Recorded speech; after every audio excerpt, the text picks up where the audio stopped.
En Allemagne, le ministre de la Santé, Jens Spahn, a présenté son plan de vaccination pour les 2 prochains mois.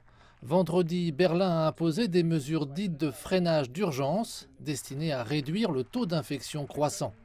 La loi qui a été adoptée cette semaine par le Bundestag impose aux Allemands un confinement à domicile entre 22 heures et 5 heures du matin. Les marcheurs et autres joggeurs ne peuvent sortir que jusqu'à minuit. On espère que ces mesures, associées à une intensification du programme de vaccination, apporteront des résultats positifs d'ici à l'été.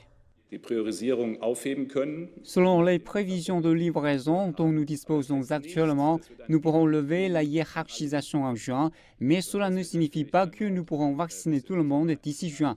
Bien sûr, nous allons devoir continuer tout l'été. En Espagne, des doses de vaccin Johnson & Johnson ont été envoyées aux centres médicaux du pays.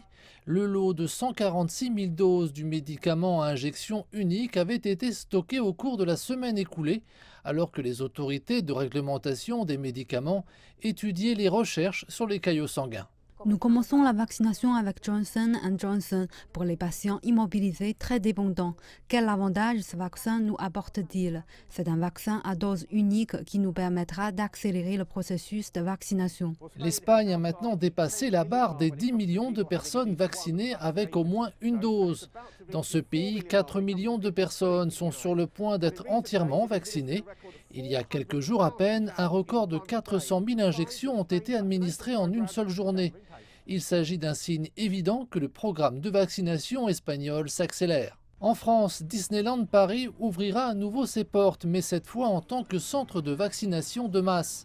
La célèbre attraction touristique est fermée depuis le 30 octobre, à la suite de la décision du gouvernement de fermer toutes les entreprises non essentielles. On espère que chaque jour, environ 1 millier de personnes seront vaccinées. Paris a fixé l'objectif national de 20 millions de vaccinations d'au moins une dose d'ici mi-mai.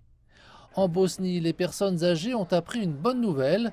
En effet, les citoyens de plus de 75 ans peuvent désormais commencer à se faire vacciner contre le coronavirus. Dans ce pays, plus de 8000 décès liés au coronavirus ont été constatés sur une population de 3,5 millions d'habitants seulement. Il s'agit du 3e taux de mortalité par habitant le plus élevé au monde.